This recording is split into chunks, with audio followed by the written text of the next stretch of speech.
यकीन मानिए, बहुत सी जिदें बिना 1 रुपया खर्च किए सिर्फ प्यार और अटेंशन से अपने आप खत्म हो जाती हैं।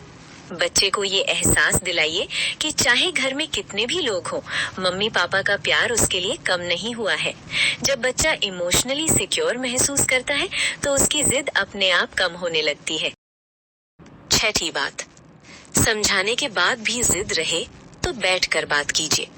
अगर बच्चा थोड़ा बड़ा है और किसी सीरियस चीज की जिद कर रहा है, तो ऐसे में डांटना या बात टालना काम नहीं करता। इस उम्र में बच्चे को सिर्फ जवाब नहीं, रीजन चाहिए होता है। ऐसे समय में उसे अपने सामने बैठाइए, फोन एक तरफ रख दीजिए, टीवी बंद कर दीजिए और शांति से उससे बात कीजिए। उसे प्यार से पूछिए, तुम्हें ये चीज क्यों चाहिए? तुम इसका क्या इस्तेमाल करोगे? अगर ये मिल गई तो तुम्हें क्या फायदा लगेगा? धीरे धीरे उसे ये भी समझाइए कि हर चीज के दो पहलू होते हैं। उसके नुकसान क्या हो सकते हैं? क्या ये अभी जरूरी है या बाद में भी ली जा सकती है? जब आप बच्चे से सवाल पूछती हैं, तो उसका दिमाग एक्टिव होता है। वो पहली बार सिर्फ मांगने वाला नहीं रहता, बल्कि सोचने वाला बनता है। बहुत बार ऐसा होता है कि बात करते करते बच्चा खुद ही कह देता है, ठीक है, अभी नहीं चाहिए, या थोड़ा बाद में ले लेंगे। ये प्रक्रिया बच्चे को डिसीजन मेकिंग सिखाती है। उसे ये समझ आता है कि हर इच्छा तुरंत पूरी नहीं होती और हर फैसले से पहले सोचना जरूरी है। याद रखिए, जब आप बच्चे को समझाने के बजाय उसके साथ बैठकर समझदारी से बात करती हैं, तो आप उसकी सोच को बड़ा बना रही होती हैं और यही आदत आगे चलकर उसे जिम्मेदार और समझदार इंसान बनाती है। सातवीं बात, चीज मिलने के बाद नियम जरूर बनाइए। अक्सर हमसे यही गलती हो जाती है कि बच्चे की जिद पूरी होते ही हम पूरी तरह ढीले पड़ जाते हैं। हमें लगता है अब तो चीज मिल गई, अब क्या रोकना। लेकिन याद रखिए, चीज देना और बिना नियम चीज देना, इन दोनों है जमीन आसमान का फर्क होता है।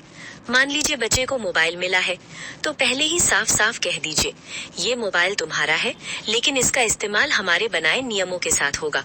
जैसे कितनी देर के लिए मोबाइल चलेगा, होमवर्क के बाद ही चलेगा और सोने से पहले नहीं चलेगा। बच्चे को ये भी समझाइए कि अच्छा व्यवहार रहेगा तो ये सुविधा बनी रहेगी।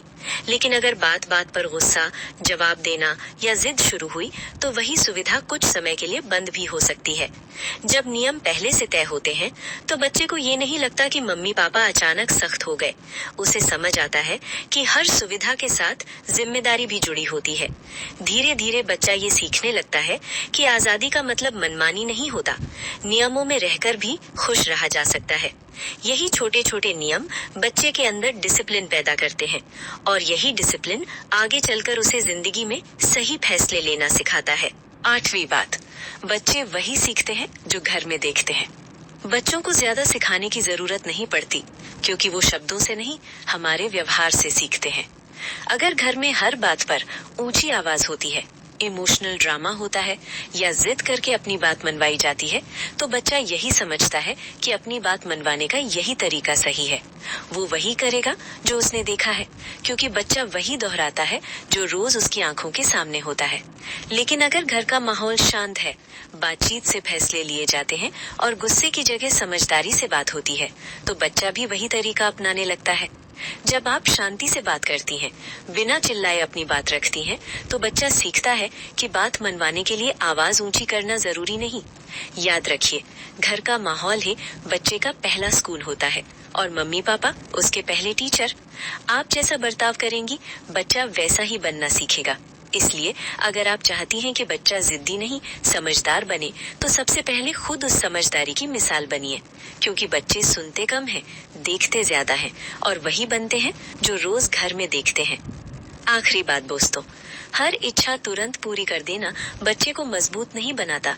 बच्चा मजबूत तब बनता है जब वो थोड़ा रुकना सीखता है, थोड़ा एडजस्ट करना सीखता है और चीजों की कीमत मेहनत से समझता है। हमारा काम सिर्फ आज बच्चे को खुश रखना नहीं है, हमारा असली काम है उसे कल की जिंदगी के लिए तैयार करना, क्योंकि जिंदगी हर बार उसकी बात नहीं मानेगी। और अगर आज बच्चा ना सुनना सीख जाएगा, तो कल टूटेगा नहीं, समझदारी से आगे बढ़ेगा। अगर आपको ये वीडियो पसंद आया हो तो इसे लाइक जरूर कीजिए। कमेंट में जरूर बताइए आपके बच्चे की सबसे बड़ी जिद क्या है। हो सकता है अगला वीडियो उसी जिद का हल लेकर आए। और हाँ, ऐसे ही प्यार, समझदारी और सच्चाई से भरे पेरेंटिंग वीडियो के लिए चैनल को सब्सक्राइब करना ना भूलें। मैं मिलूंगी आपसे अगले वीडियो में। तब तक अपने बच्चे के साथ थोड़ा धैर्य, थोड़ा प्यार और ढेर सारी समझदारी बनाए रखिए।